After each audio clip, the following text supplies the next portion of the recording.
আজকে দুপুরে আকাশ কালো করে হঠাৎই বৃষ্টি নেমে আনে। মুষলধারায় বৃষ্টিতে কলকাতার বিভিন্ন অংশ এভাবেই জলমগ্ন হয়ে পড়ে। এই মুহূর্তে আমাদের সঙ্গে রয়েছেন আমাদের প্রতিনিধি অনির্বাণ বিশ্বাস। অনির্বাণ, যাতে 23 তারিখের মতো পরিস্থিতি তৈরি না হয়, কলকাতা পুরসভা কি কি পদক্ষেপ নিয়েছে? কত পরিমাণ বৃষ্টি হয়েছে এই আধ ঘন্টায়? কি খবর রয়েছে তোমার কাছে?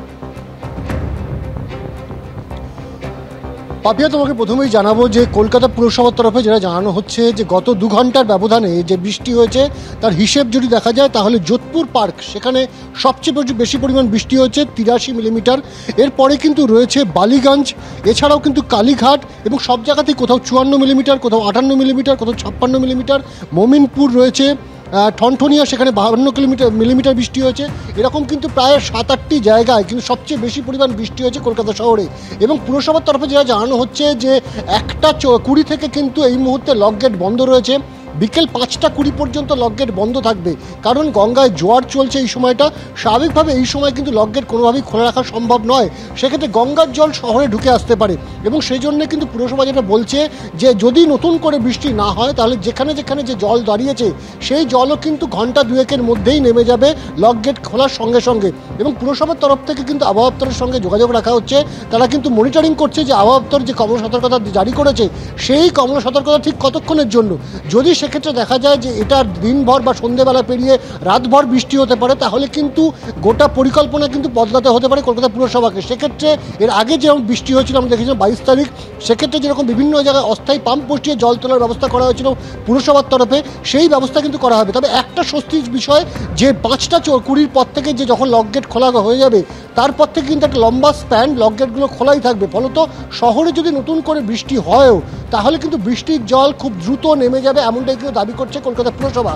এর পাশাপাশি সমস্ত যে নিকাশি স্টেশনগুলো রয়েছে, পাম্পিং স্টেশনগুলো রয়েছে, সেই সমস্ত পাম্পিং স্টেশনগুলোকে কিন্তু অ্যালার্টে রাখা রয়েছে। যদি ভারী বৃষ্টি হয় নতুন করে তাহলে যাতে দ্রুত সমস্ত জায়গায় এই অস্থায়ী পাম্প বসিয়ে অতিরিক্ত জল নিষ্কাশনের যে ব্যবস্থা সেই ব্যবস্থা করতে হবে, তেমনই নির্দেশিকা কিন্তু দেওয়া হয়েছে পুরসভার তরফে।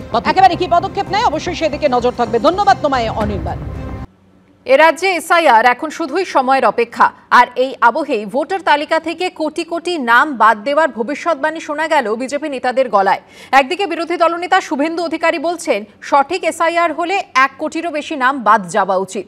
অন্যদিকে তারই দলের কেন্দ্রীয় জাহাজ প্রতিমন্ত্রী শান্তনু ঠাকুরের দাবি এসআইআর এ কমপক্ষে 1,20,00,000 অবৈধ ভোটারের নাম বাদ যাবে। পাল্টা আক্রমণ শানিয়েছেন মুখ্যমন্ত্রী।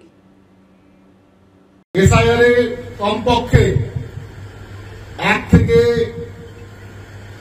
1,20,00,000 মানুষ তারা কিন্তু বাদ যাবে। তার মানে কি পার্টি অফিসে বসে পরিকল্পনা তৈরি করছে আর ইলেকশন কমিশনকে দিয়ে স্ট্যাম্প মারবে? দুয়ারে কড়া নাড়ছে এসআইআর। আগামী সপ্তাহ থেকেই শুরু হয়ে যেতে পারে ভোটার তালিকা সংশোধনের বিশেষ প্রক্রিয়া। আর এসআইআর এ কত নাম বাদ পড়তে পারে তা নিয়ে বিজেপি নেতারা ইতিমধ্যেই ভবিষ্যৎবাণী শুরু করেছেন। পূর্ব অভিজ্ঞতা বলে 2002 সালে যে লাস্ট এসআইআর হয়েছিল পশ্চিমবঙ্গে 26 লক্ষ নাম বাদ গেছিল। যে সঠিক এসআইআর হলে গত 10-12 বছরে বাংলাদেশের মুসলমান যেভাবে ঢুকেছে কাঁটাতারের বেড়া না থাকার ফলে তাতে 1 কোটিরও বেশি নাম বাদ যাওয়া উচিত। এসআইআর এ কমপক্ষে 1 থেকে 1,20,00,000 মানুষ যারা অবৈধভাবে ভোটার হিসেবে পশ্চিমবঙ্গের মাটিতে আঁকড়ে ধরে বসে আছে তারা কিন্তু বাদ যাবে। সেখানে রোহিঙ্গা মুসলিম, বাংলাদেশি মুসলিম, ভুতুরে ভোটার এরা কিন্তু কোনোভাবেই পশ্চিমবঙ্গে আর ভোট দিতে পারবে না। বিজেপি নেতাদের ভবিষ্যৎবাণী নিয়ে পাল্টা আক্রমণ শানিয়েছেন মমতা বন্দ্যোপাধ্যায়। এসআইআর এর কাজ শুরু হওয়ার আগে বিজেপির একজন কেন্দ্রীয় মন্ত্রী তিনি কি করে বলেন যে 1.5 কোটি ভোটারকে বাদ দিতে হবে ইমিডিয়েট? তার মানে কি পার্টি অফিসে বসে পরিকল্পনা তৈরি করছে আর ইলেকশন কমিশনকে দিয়ে স্ট্যাম্প মারবে? বিহারে যদি 69 লক্ষ বাদ যায়, এখানে তার ডবল হবে কমসে কম পশ্চিমবঙ্গে। এসআইআর এ কত নাম বাদ গেল তার উপর যে বিধানসভা ভোটের ভবিষ্যৎ অনেকাংশেই নির্ভর করছে তা বিজেপি ও তৃণমূল নেতাদের কথা থেকেই স্পষ্ট। আমাদের টার্গেট আছে যে 1 কোটি তারা টার্গেট দেখেছে বাংলাতে। এই 1 কোটি ভোট যদি গোলমাল হয়ে যায় তাহলে কিন্তু অনেক রেজাল্ট উল্টে যাবে, অনেক রেজাল্ট পাল্টে যাবে। সেখানে আমাদের ভোটের দিন যতই আপনি ভালো ভোট করুন কিছু করতে পারবেন না। কারোর নাম বাদ গেলে বিজেপির নেতাদের পাড়ায় পাড়ায় ধরবে, দেখি কত ধানে কত চাল। একটা বৈধ ভোটার একটা,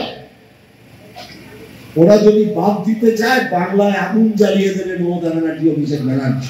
আমি তাই বলি, আগুন জ্বলে যাবে বাংলার বুকে। ভোটার তালিকায় কাদের নাম বাদ যাবে, কাদের নাম থাকবে, এই নিয়ে এখন জোর বিতর্ক। সুমন ঘরাই, সমীরণ পাল ও ভাস্কর মুখোপাধ্যায়ের রিপোর্ট, এবিপি আনন্দ। রাজ্যে জোর কদমে চলছে এসআইআর এর প্রস্তুতি। এই আবহে বৃহস্পতিবার নির্বাচন কমিশনকে তীব্র আক্রমণ করলেন মমতা বন্দ্যোপাধ্যায়। উল্টো দিকে যে কোনো মুহূর্তে এসআইআর করতে নির্বাচন কমিশনের বাধা নেই বলে মন্তব্য করেছেন শুভেন্দু অধিকারী। এসআইআর শুরুর আগেই দুপক্ষের সংঘাত মনে করিয়ে দিয়েছে অগস্ট মাসের কথা। সেই সময় ভোটার তালিকায় গড়মিলের অভিযোগে 4 অফিসার এবং 1 ডেটা এন্ট্রি অপারেটরকে সাসপেন্ড করে এফআইআর দায়েরের নির্দেশ দিয়েছিল নির্বাচন কমিশন, যা নিয়ে বিতর্কের জল গড়ায় দিল্লি পর্যন্ত।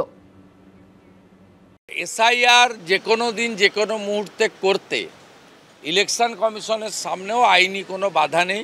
15 দিনের মধ্যে ফাইনাল লিস্ট বের করতে হয় নাকি? স্বয়ং ঈশ্বরও পারবেন না। এই মুহূর্তে রাজ্যে রয়েছে নির্বাচন কমিশনের বিশেষ টিম। এসআইআর এর প্রস্তুতি নিয়ে গত 48 ঘন্টায় দফায় দফায় বৈঠক করছেন তারা। এই আবহে বৃহস্পতিবার কমিশনকে তীব্র আক্রমণ করেছেন মমতা বন্দ্যোপাধ্যায়। ফের তৈরি হয়েছে সংঘাত।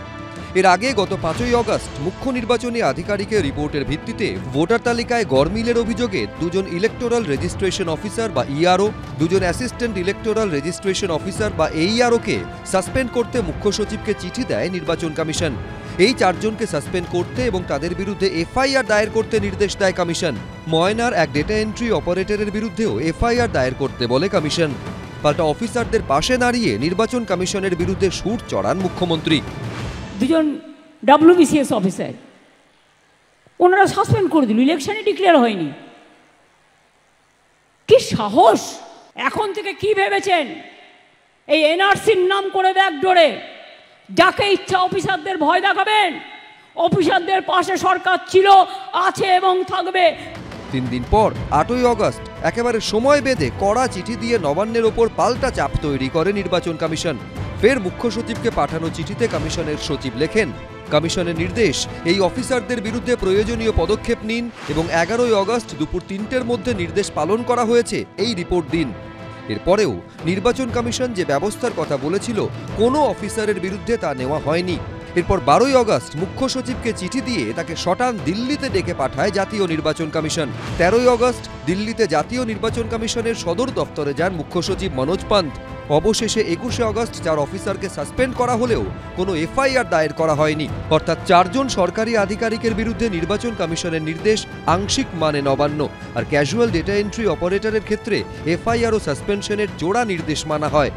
এই পরিস্থিতিতে ফের একবার এফআইআর নিয়ে কমিশনের সঙ্গে সংঘাতে জড়ালো রাজ্য সরকার, যার ফলে এসআইআর প্রক্রিয়া কতটা নিরপেক্ষভাবে করা যাবে তা নিয়ে সন্দিহান বিজেপি।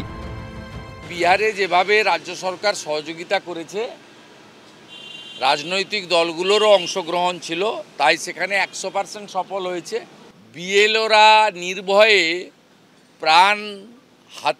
প্রাণকে হাতে রেখে বাঁচিয়ে তারাও বিহারের মতো এসআইআর সব বুথে করতে পারবেন কিনা তারও আশঙ্কা আছে। 2011 সেন্সাসটা করে উঠতে পারেননি। এনআরসি এই এসআইআরটা এনআরসিরই ব্যাকডোর বারবার করে তৃণমূল কংগ্রেস বলছে। এই জন্য আমরা এটার প্রতিবাদ করছি এবং এর বিরোধিতা করছি। শেষ অবধি কি হবে সেটাই এখন দেখার। শিবাশিস মৌলিক, সুমন ঘরাই, আশাবুল হোসেন, এবিপি আনন্দ।